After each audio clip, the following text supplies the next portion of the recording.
Yes, I do. How do you guys come every year? It's my second year.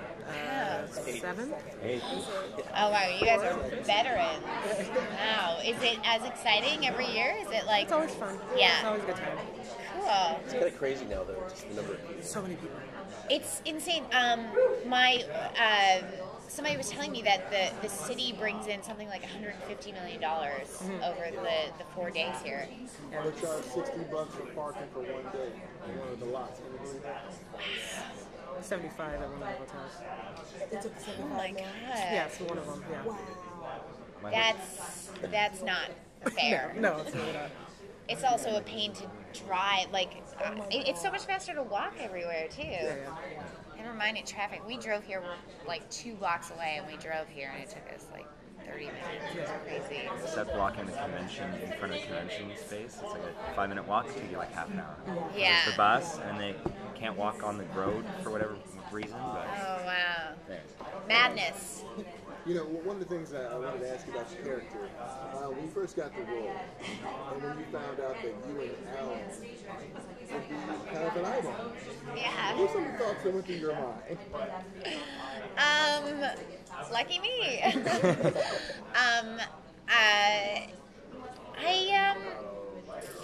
I didn't know right away. I knew that they were insinuating that there was something going on with Alan and Sarah, but it wasn't until I read episode, 5, where I think we have our first kiss, and then episode 6 where it gets taken to another level. I like it. I think that Sarah sees Alan as I think that she admires him, and there's definitely something attractive about that. And Billy is amazing. He's such a lovely person, and very gentle.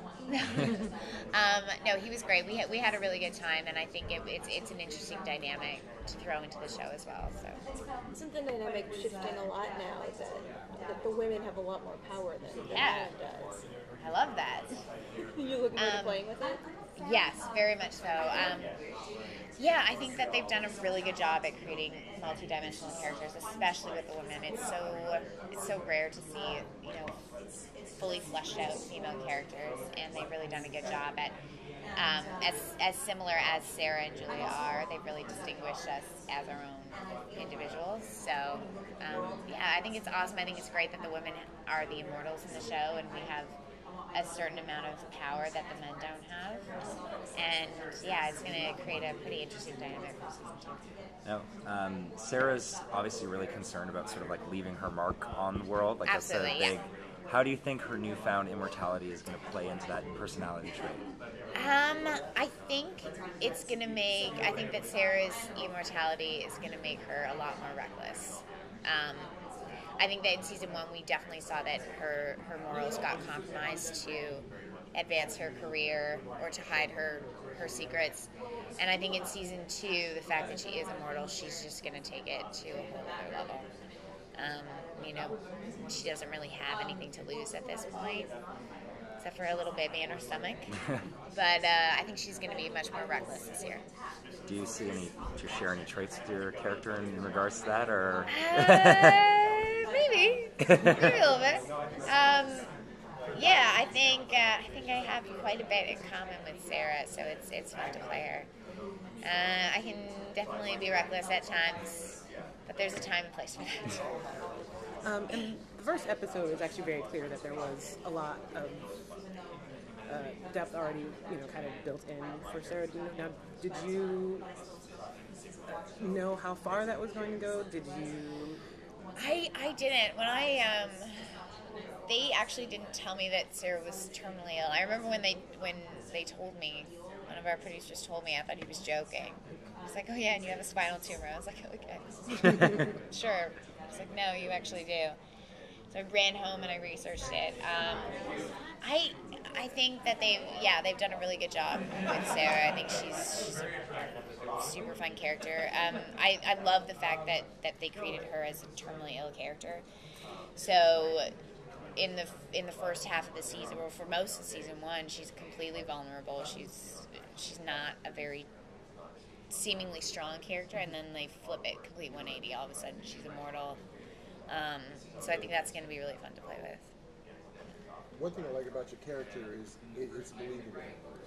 Did you have to do research with the CDC because when you talk about certain viruses, you're very believable. Oh, thank you. Yeah, my first year in college, I was pre-med, so I have a little bit of a science background. But I took it very seriously. I reached out, I got a contact at the CDC, and she was, completely candid with me, told me tons of things about her time working there, and yeah, she actually, when we were in contact at the beginning of the first season, she was on maternity leave. She had just had a baby, kind of like Sarah. But I love it.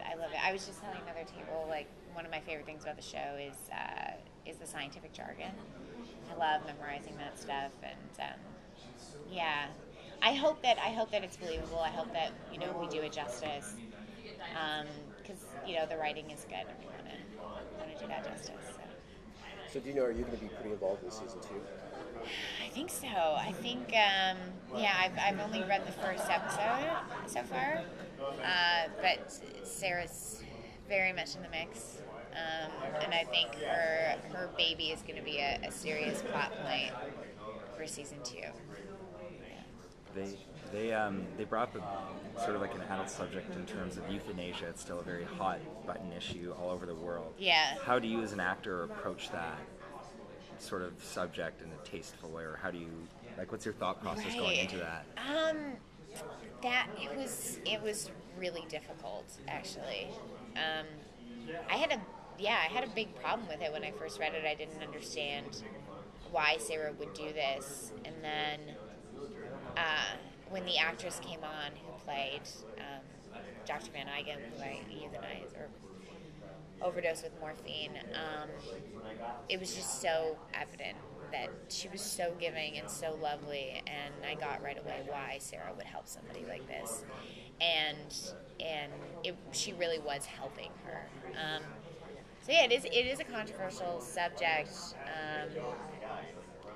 and I hope that we addressed it in a politically sound way, and I hope it was done tastefully. So.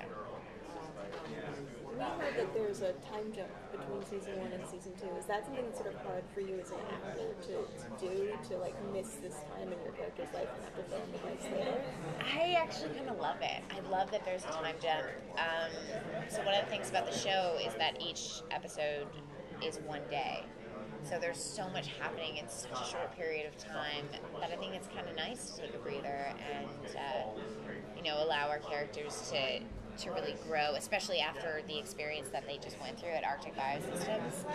I think to just jump in right away wouldn't be that interesting. So to jump in, over a year from when the explosion happens, I think is much more interesting for the audience, much more interesting for the actors, the writers. So I like that decision.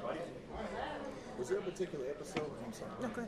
Was there a particular episode that you gave input on that you like to share with us? Yeah, I think it was the last episode where the first time that Julia and Sarah really bond, when we're in the cabin and we're talking about immortality. And yeah, Kira and I had we have input in that scene for sure. It's rare that you see two female characters in a scene together where they're not talking about a man. So we really, really wanted to avoid that and just make it about, these two women have just found out that they're immortal. So that's what we should be talking about, not about a guy. But that was really fun. And Kira's such a phenomenal actress, and just working with her is such a treat every time. Great. Thank you guys so much. Thank you so much.